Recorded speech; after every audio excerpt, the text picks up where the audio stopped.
Começar o nosso tempo de culto comunitário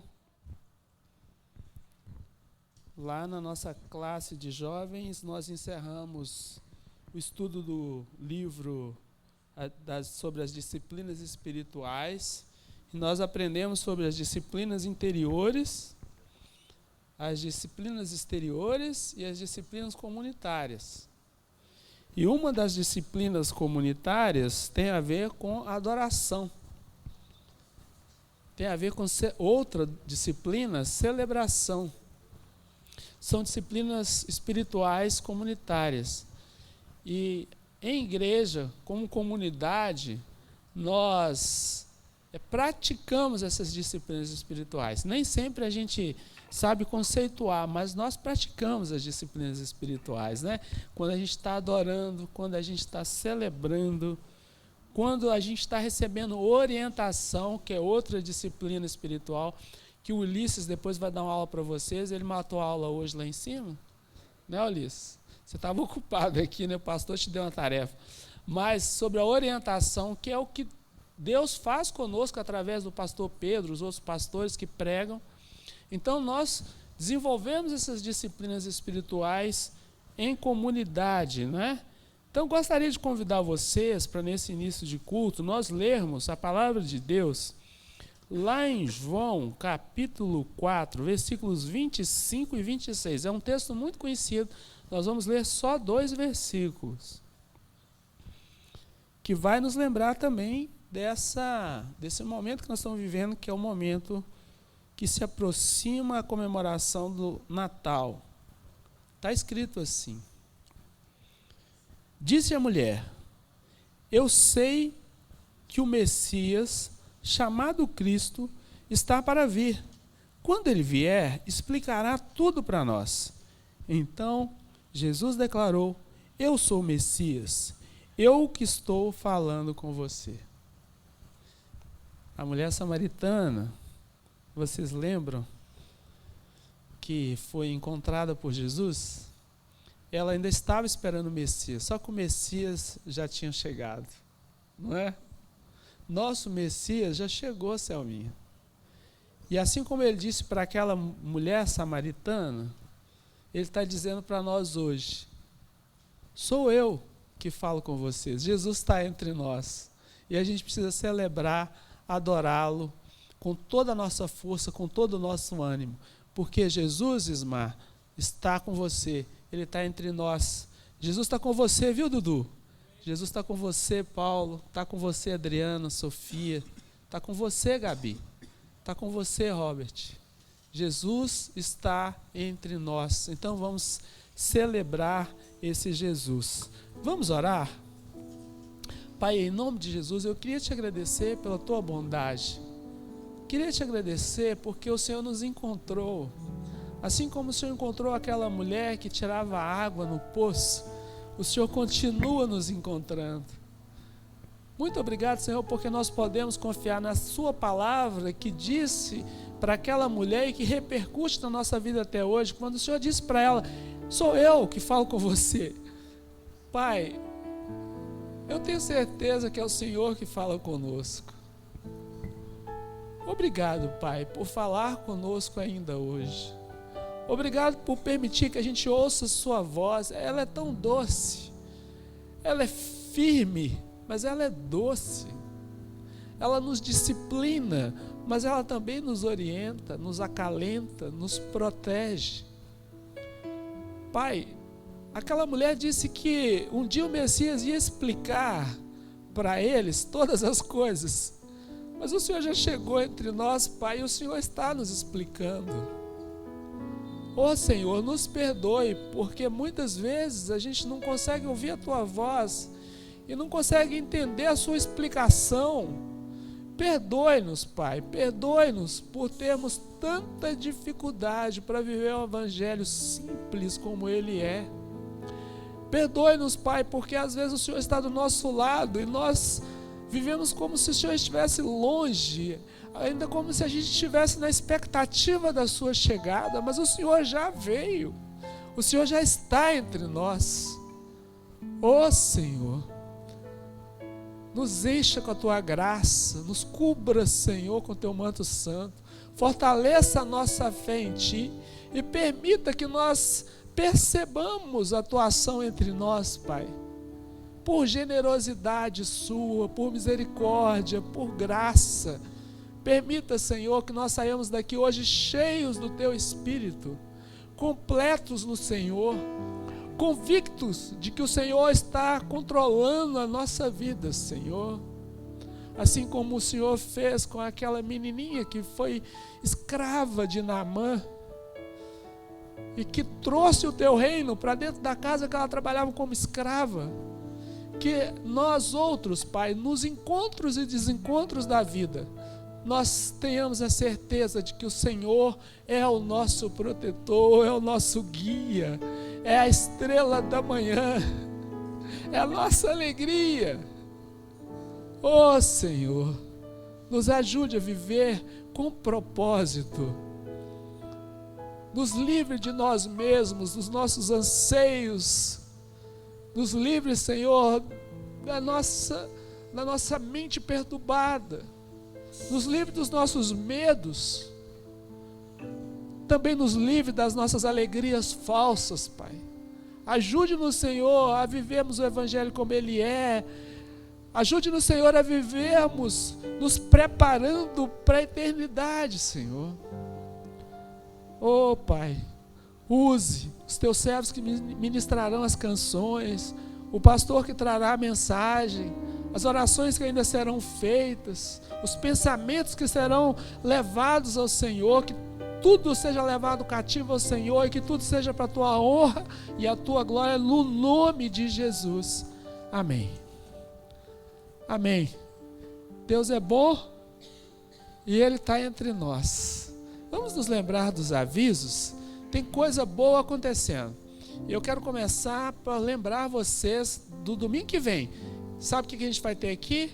Culto cantado, um culto de Natal muito animado, e você não pode ficar de fora. Você tem que estar presente com a gente e tem que trazer mais gente, tá bem? Vai ser abençoado, vai ser na parte da manhã e também a gente vai repetir à noite.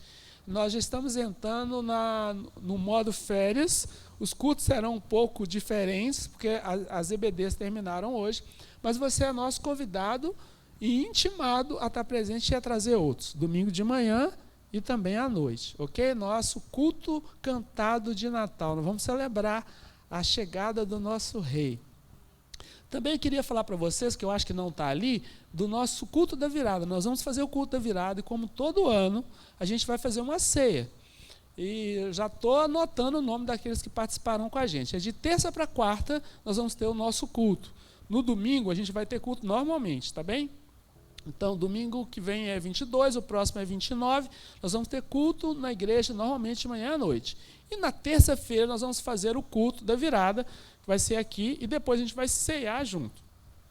Sem custo para vocês, porque vocês já pagaram esse ceia quando vocês dizimam e oferta. A igreja está oferecendo isso. Vai ser um cardápio legal, uma comida, como sempre, muito saborosa. Você é nosso convidado, mas precisa me passar o nome. Pode procurar a mim, é o pastor Pedro, e falar, olha, eu vou estar com vocês. E aí a gente vai anotar e vai ser bênção, tá certo? Eu posso trazer alguém, um convidado? Pode, mas eu preciso saber antes, tá bem? E porque a gente tem um limite de espaço ali. Então a gente não vai poder acolher toda Belo Horizonte, mas a gente vai acolher o máximo de pessoas possível. Vai ser bênção, se inscreva para estar com a gente e programe-se. O nosso culto vai começar às 22 horas. Não é isso, pastor? Nós vamos de 22 à meia-noite, cantando, orando, colocando os nossos planos diante do Senhor. E aí a gente ora, desce e faz uma boa ceia junto, tá bem? Dia 31 para 1º. Também está chegando o nosso Acampa Betel.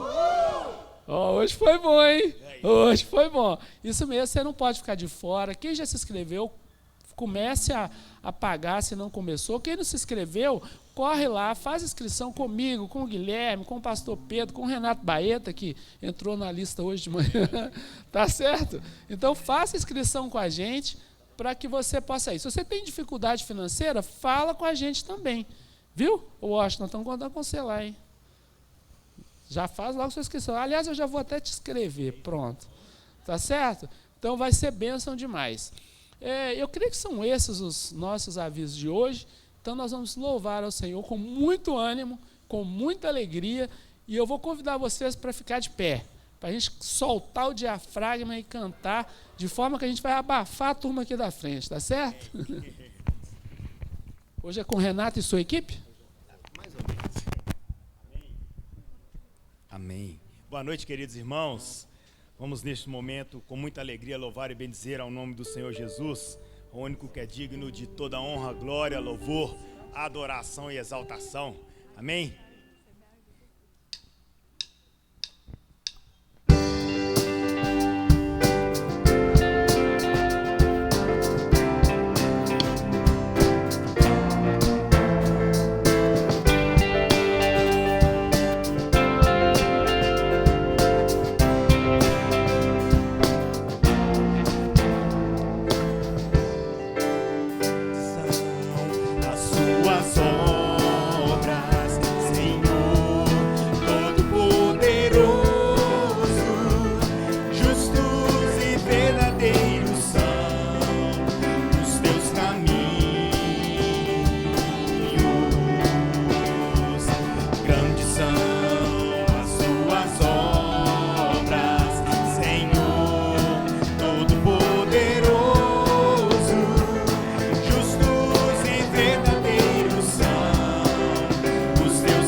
Nesse momento de louvor e adoração ao Senhor, estejam bem à vontade, o Senhor está entre nós, Ele espera receber o nosso louvor, a nossa adoração. Entregue tudo a Ele neste momento, porque Ele é santo. Amém?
nosso Deus é santo.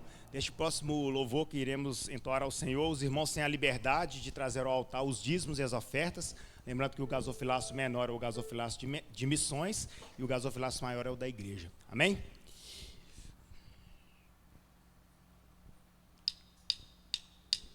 Com bastante alegria ao Senhor. Vamos cantar Brilha Jesus.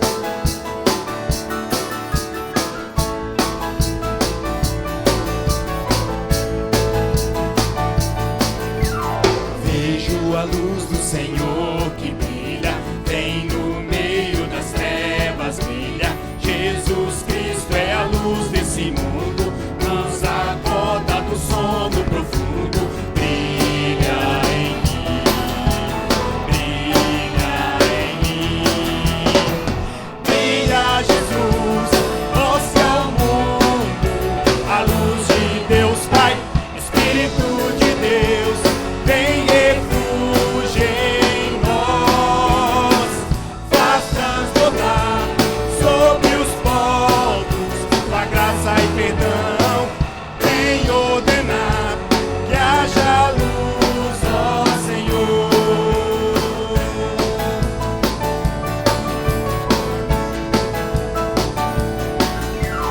Eis que me achego ao teu trono incrível, mais finito ao intangível. Por teu sangue precioso eu ouso entrar, minhas sombras das almas vem dissipar. Brilha em mim, brilha em mim. Com bastante alegria ao Senhor.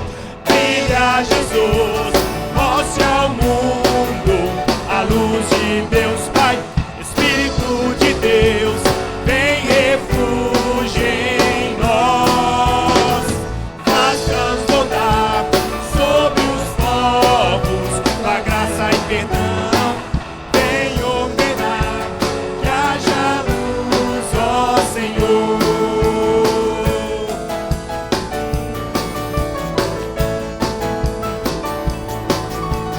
Contemplando tua majestade, teu reflexo em nossas faces, cada dia de glória em glória, mostrem sempre a tua história.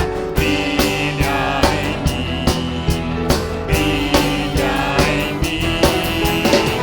Brilha Jesus, mostra ao mundo a luz de Deus Pai, Espírito de Deus, vem refúgio em nós, faz transbordar sobre os povos tua graça e perdão, vem ordenar que haja luz, ó Senhor. Brilha Jesus,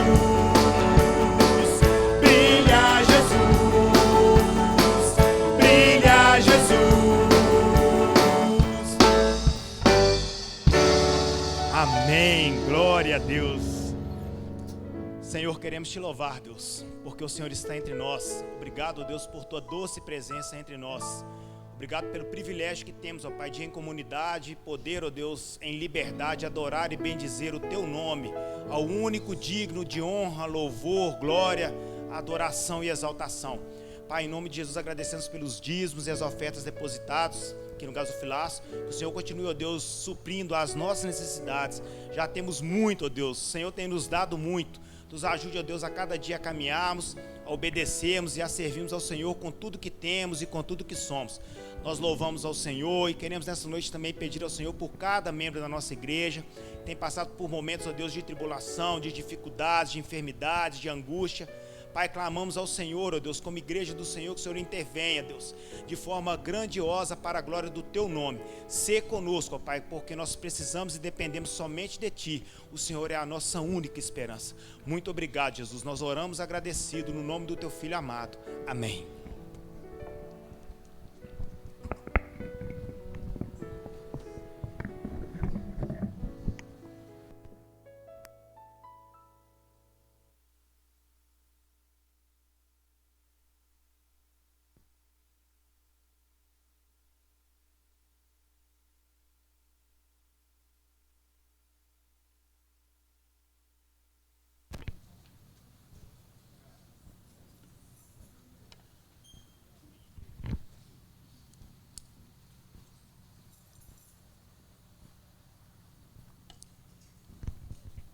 Boa noite, meus irmãos. Graça e paz de Jesus. Amém? Amém. O Senhor é muito bom. A palavra do Senhor diz: prove e veja que o Senhor é bom. Bendito seja o homem que nele coloca a sua confiança. Nós estamos numa série de reflexões acerca do Natal, e hoje nós vamos pensar um pouquinho a partir da narrativa de Mateus, capítulo 2, verso 1. Então, se você tem a sua Bíblia, por favor, abra sua Bíblia comigo em Mateus, capítulo 2, verso 1. Leremos até o verso de número 12.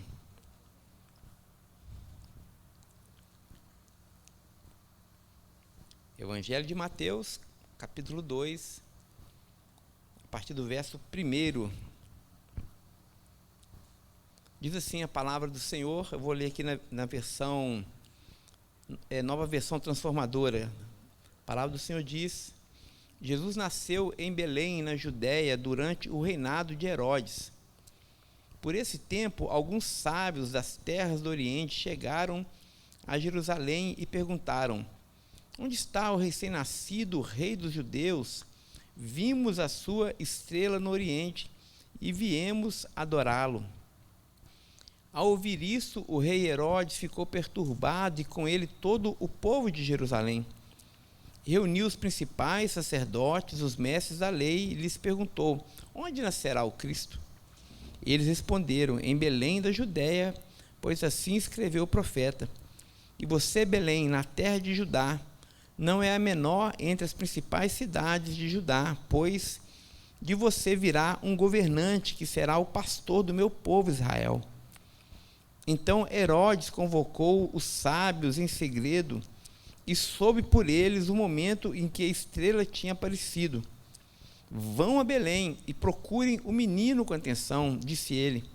Quando o encontrarem, voltem e digam-me, para que eu vá e também o adore. Após a conversa com o rei, os sábios seguiram seu caminho, guiados pela estrela que tinham visto no Oriente. Ela ia diante deles até que parou acima de um lugar onde o menino estava. Quando viram a estrela, ficaram muito alegres. Ao entrar na casa, viram o menino com Maria, sua mãe, e se prostraram e o adoraram.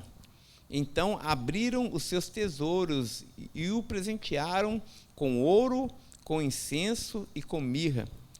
Quando chegou a hora de partir, retornaram para sua terra por outro caminho, pois haviam sido avisados em sonho para não voltar a Herodes. Pai, muito obrigado pela tua palavra, santa, bendita, eterna. A tua palavra é martelo que esmiuça a penha, é fogo devorador. Ela também é a água que mata a nossa sede, é o pão que sacia a nossa fome.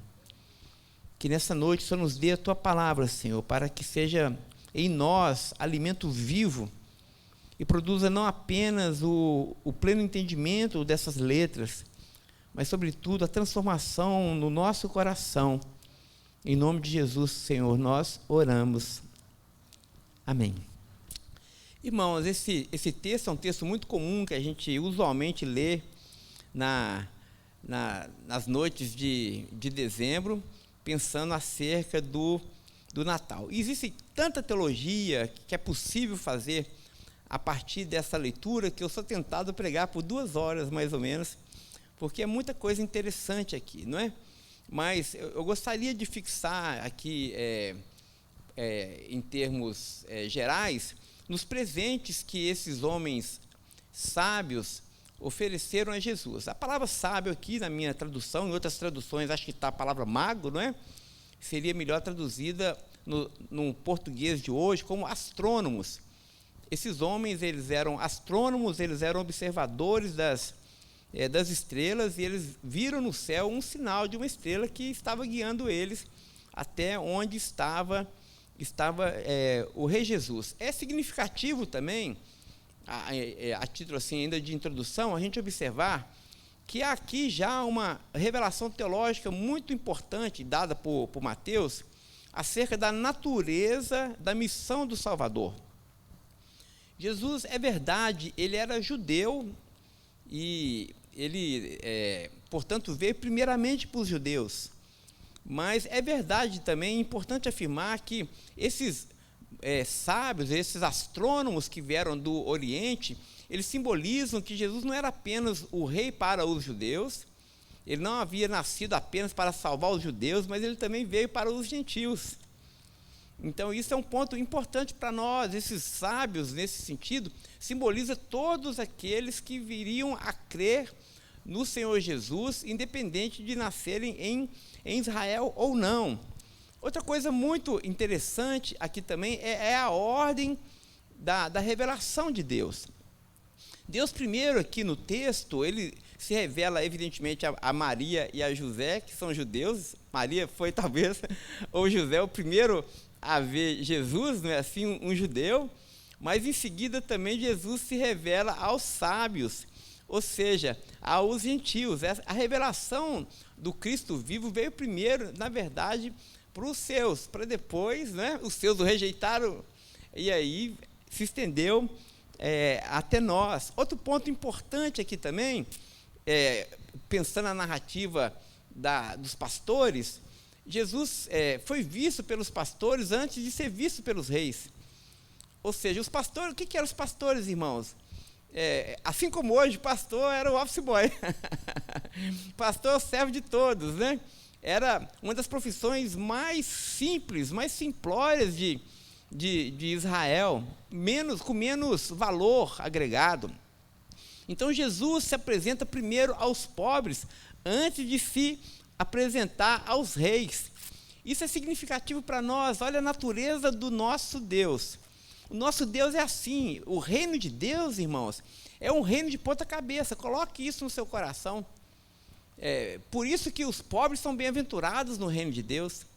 Por isso que os simples são bem-aventurados no reino de Deus, porque Deus, ele prefere os humildes, ele prefere os simples, né? A palavra do Senhor diz que ele concede graça aos humildes, mas os soberbos, Deus conhece de longe, e Deus rejeita toda soberba, e já está aqui na narrativa do nascimento de Jesus, dizendo, olha, eu vim para todos, mas de preferência para os pobres, de preferência para os mais humildes, de preferência por aqueles que são despossuídos, de preferência eu vim para aqueles que são espoliados, que são despatriados, que são estrangeiros. Por isso Deus dá tanto valor ao órfão, dá tanto valor à viúva.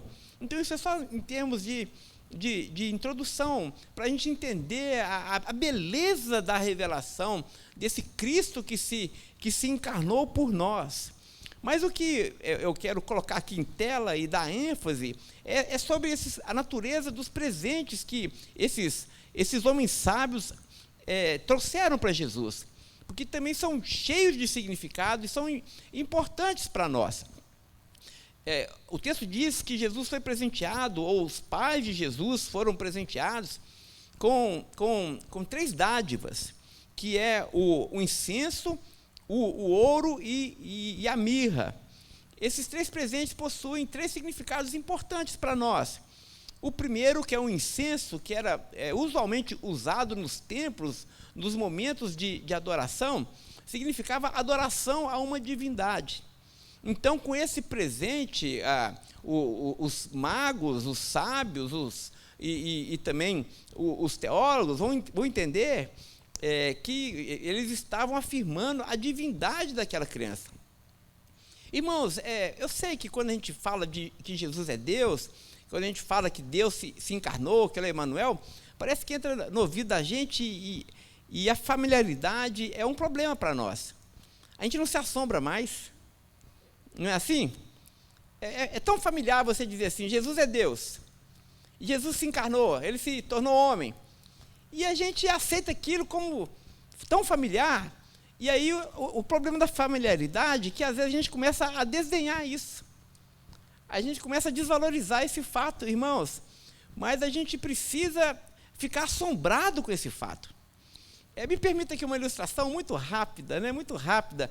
Não sei se você se lembra quem é pai aqui, se lembra lá do seu filhotinho pequenininho, a primeira vez que o seu filho, talvez o Juan vai me ajudar, vai saber isso melhor do que eu, quando o neném lá vê um cachorro, o neném fica deslumbrado com aquilo, não é?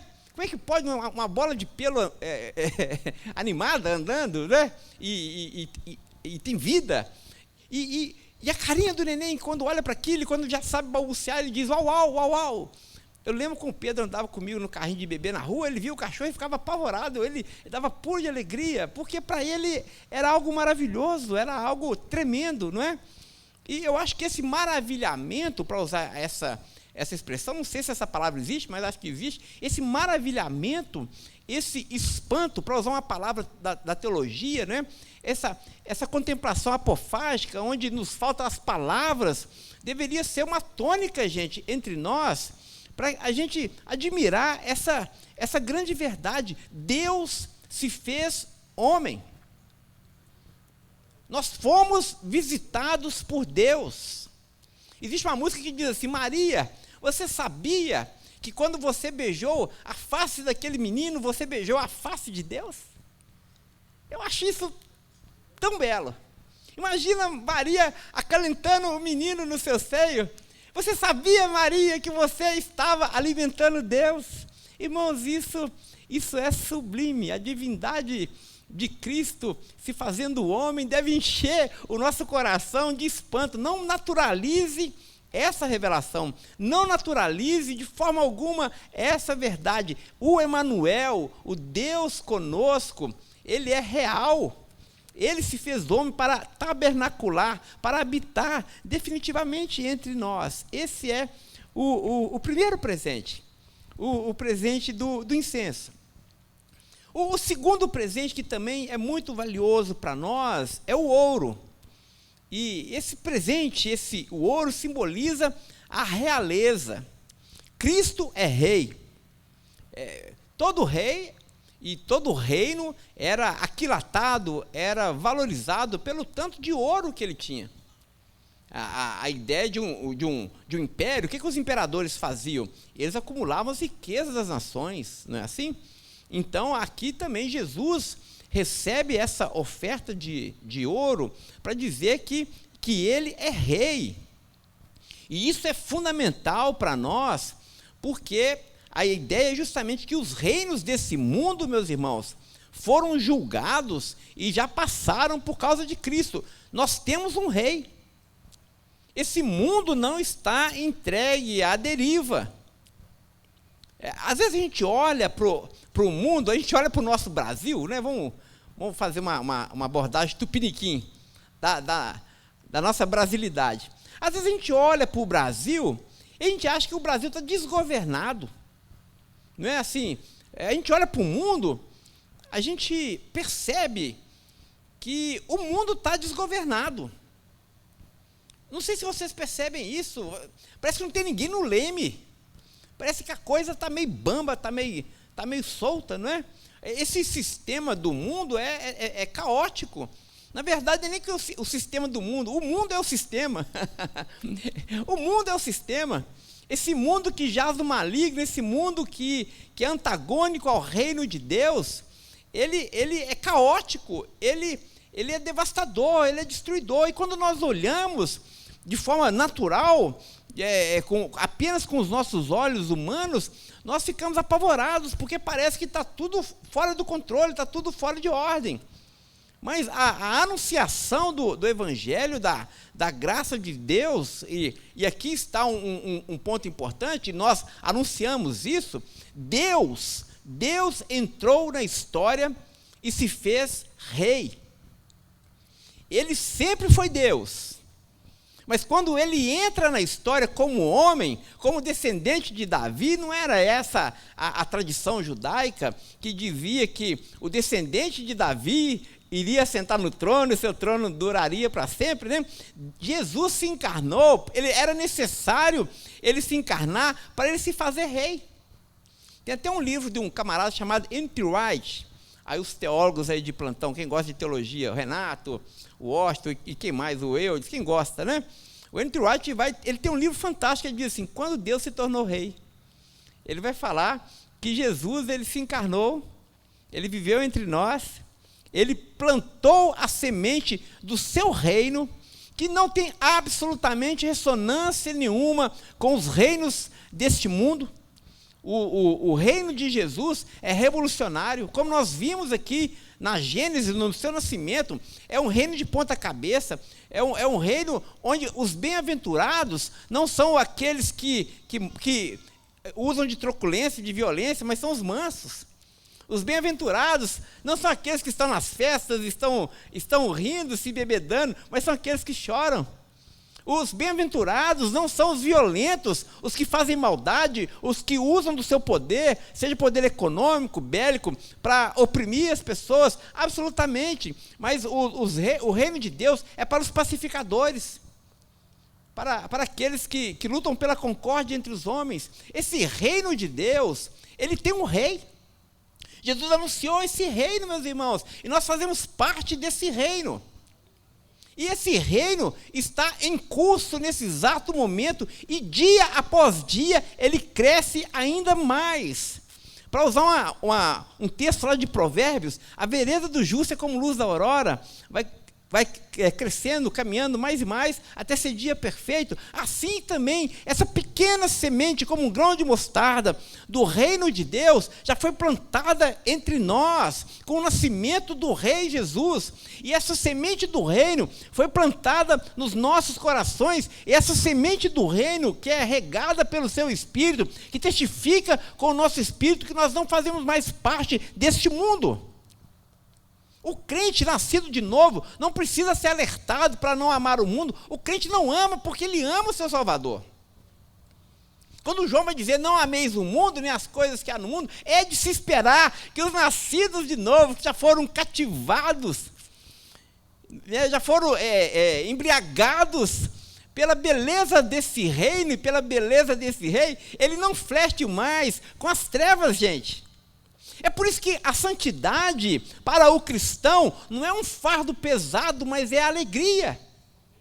O crente, quando ele diz não ao pecado, ele não diz não ao pecado com a boca salivando, como se fosse algo penoso demais, como eu gostaria, né? Não, o crente nascido de novo, que tem a vida eterna dentro de si, ele é santo, é por prazer, não é por medo de ir para o inferno não, gente. Eu vi um camarada, e ele é evidentemente ateu, e ele falando que a mensagem cristã é um grande suborno. É um grande suborno. Ela te suborna ou pela sua cobiça ou pelo medo. A cobiça é, se você seguir a Deus, você vai para o céu, aí você vai andar em ruas de ouro. Isso é suborno. Aí você vai ter riquezas e tudo do bom e do melhor. Então a mensagem é suborno. Ou então, siga Jesus, porque senão você vai para o inferno. Aí é medo. Não tem essa ideia? Ou você está sendo subornado, ou você está morrendo de medo. Mas não é absolutamente isso, gente. Eu gosto muito do Billy Graham. Billy Graham fala uma coisa que é fantástica nesse sentido. O Billy Graham fala, mesmo que não existisse o céu, mesmo que não existisse o céu, mesmo que Deus fosse uma grande fantasia, mesmo que tudo isso não passasse de encenação, aí ele vai dizer, mesmo assim valeu a pena cada segundo que eu servi ao Senhor como cristão. Porque a gente serve por amor, gente. Nós servimos ao rei e ao seu reino, é por amor, gente. Você não está aqui para fazer barganha com o rei. Porque o que a gente pode dar? Você pode dar alguma coisa para o rei? Você lembra do Davi dizendo, Senhor, o que darei a ti? Sem que primeiro eu tenha recebido. Gente, para pensar. Você dá R$100 de oferta, isso veio de Deus. Você dá o seu tempo veio de Deus. Sua vida pertence ao Senhor. Nós não damos nada ao Senhor, irmãos. Não tem barganhas com Deus, não. Tem o livro do Caio Fábio de Araújo, Sem Barganhas com Deus, né? É justamente isso. Não dá para barganhar com Deus, gente. Não dá para barganhar. Nós estamos servindo ao Senhor por amor. É porque nós o desejamos. É porque nós não temos mais para onde ir, para usar as palavras do apóstolo Pedro. Muito bem, esse é o segundo presente. E o terceiro presente, e assim a gente caminha para o nosso final. Jesus foi presenteado com incenso, simbolizando a sua divindade, e foi presenteado com ouro, simbolizando a sua realeza, ele é rei, mas ele também foi presenteado com mirra. Mirra é uma espécie de unguento usado para embalsamar as pessoas depois da morte. E a mirra aqui no texto, ela tem dois significados. O primeiro, que Jesus é homem, e portanto, como todo homem mortal, eis aqui o paradoxo, porque ao mesmo tempo que nós afirmamos que ele é Deus e Deus é imortal, nós afirmamos que Jesus é homem, portanto mortal. Então a mirra tem essa ideia da mortalidade e tem a ideia da própria morte mesmo. E aí nós falamos aqui hoje pela manhã, e isso é verdade, que na manjedoura, sobre a manjedoura, ali naquela noite, já existia uma grande sombra da cruz do Calvário. A cruz de Cristo, a sombra da cruz de Cristo já estava sobre a manjedoura de Jesus. Para usar uma frase do Ariovaldo Ramos, né? O Ariovaldo Ramos vai dizer o seguinte, que na eternidade, antes de Deus dizer, haja luz, ele falou, haja cruz. Né? Ou seja, o Cordeiro foi morto antes da fundação do mundo, né? E Jesus morreu. Essa é uma afirmação que também é preciso a gente ter em mente no nosso Natal. E, irmãos, e por que isso é importante para nós? Vamos pensar o seguinte, qual foi o maior pecado que já foi cometido nesse mundo? Qual foi o maior pecado já cometido nesse mundo? Eu respondo, o assassinato do Filho de Deus. O assassinato do Filho de Deus, não pelos romanos, não pelos judeus, mas por mim e por você. Porque, por favor, se você fica revoltado quando Jesus é trocado por Barrabás, a gente fica um pouco, não fica? Como assim? Escolheram Barrabás ao invés de Jesus? Mas isso é injusto. Se você fica revoltado com isso, saiba de uma coisa, meu irmão. Barrabás é você. Barrabás sou eu. Nós é que somos assassinos. Nós é que somos maus. Nós é que somos pecadores. Cristo foi trocado, é um escândalo, é verdade, é escandaloso, mas o Filho de Deus tomou o nosso lugar. E esse foi o maior pecado, foi nós termos levado Jesus, por meio dos nossos pecados, à cruz do Calvário. Esse foi o maior pecado. Mas, qual foi a maior dádiva? E qual foi a melhor coisa que já aconteceu nesse mundo? A melhor coisa que já aconteceu nesse mundo foi a morte do Filho de Deus. A morte do Filho de Deus.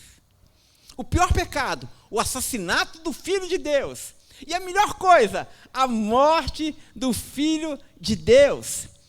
Pensem comigo, meus irmãos, se Deus é capaz de transformar a pior coisa, o assassinato do Filho de Deus, na melhor coisa, a morte do Filho de Deus, Ele é capaz de transformar as nossas vidas das piores coisas para as melhores coisas. Esse é o Evangelho. Pense na pior coisa que já aconteceu com você. Por favor, não chore. A pior notícia, o pior acontecimento, a pior tragédia, o pior fardo. Você consegue? Nas suas memórias? Foi a pior coisa? Deus pode transformar essa pior coisa na melhor coisa.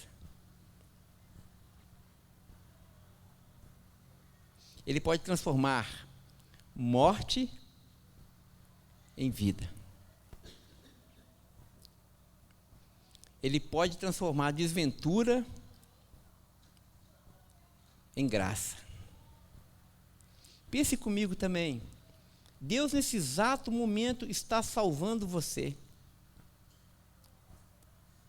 Ele está construindo a sua história particular de salvação. E cada um aqui tem uma história, gente. Deus não trata os seus filhos da mesma forma. É bobagem você querer que Deus trate você como Ele trata o irmão ao seu lado. Deus vai tratar você de forma particular. Mas dia a dia, nos momentos onde você está no vale, ou seja, nos momentos que você está nos lugares mais altos, nos momentos de alegria, nos momentos de tristeza, nos momentos de saúde, ou nos momentos mais negros de enfermidade, nos momentos onde você está cercado pelas pessoas que você ama, mas no momento também onde você está solitário, sozinho, fraco, Deus está construindo a sua história, e esse foi o caminho que Deus elegeu para você, exclusivamente para você, para levar você em segurança para o lar. Para o lar. Cristo morreu. O Natal é o anúncio da morte do Filho de Deus. Para saber que por meio da sua morte, unicamente por meio da sua morte, fato incontornável, apenas por meio da sua morte, foi possível nós recebermos vida. Aí fica fácil a gente entender aquele versículo de Romanos 8, 28, quando o apóstolo Paulo, depois de fazer ali uma apresentação do Evangelho da Graça de Deus, ele vai dizer: todas as coisas cooperam para o bem daqueles que amam a Deus. E mais à frente ele vai dizer: quem nos separará do amor de Cristo?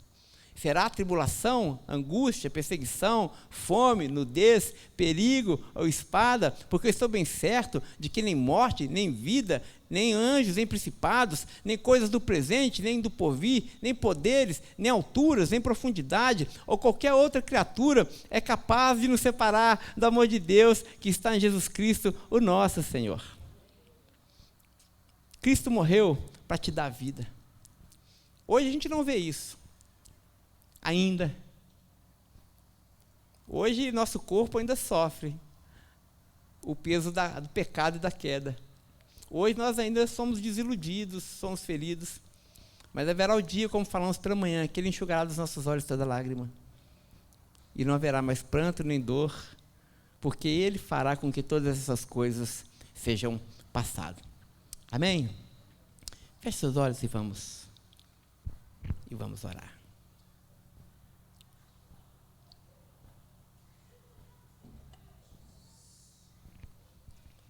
Se você quer que a igreja ore por você e com você, e de repente você está aí na época do Natal, geralmente essa época é uma época de muita angústia para alguns, gostaria que a igreja orasse, fica em pé no seu lugar, e nós vamos orar. Ó Pai Santo, aqui estamos na Tua presença, ouvimos a Tua palavra, te damos graças por ela, e nessa noite, Senhor, que ela seja vida em nós, realidade em nós. Assim como o Senhor se revelou a esses sábios, revela-nos a Tua glória, Senhor, para que possamos contemplar a Tua divindade, a Tua realeza, para que possamos também contemplar o Teu sacrifício. Ó Jesus, todas as nossas fontes estão em Ti. Tu és a nossa alegria, Tu és a nossa paz, Tu és o nosso consolo. Nessa noite, eu te peço, ó Espírito Santo, consola cada coração, traz o renovo, traz a segurança daqueles que pertencem a Ti. Ó Senhor, que sejamos curados das memórias amargas, porque o Senhor levou sobre si na cruz do Calvário essas memórias. Ó Deus, mas sobretudo nos dê uma esperança renovada de que o Senhor é capaz de transformar coisas ruins em coisas boas. Ó, Tu podes fazer infinitamente mais do que pedimos ou pensamos. Faça isso na sua igreja, por Jesus Cristo nós oramos. Amém e amém. Amém. Irmãos, nós vamos cantar e depois nós vamos receber a bênção apostólica.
você receber a bênção do Senhor.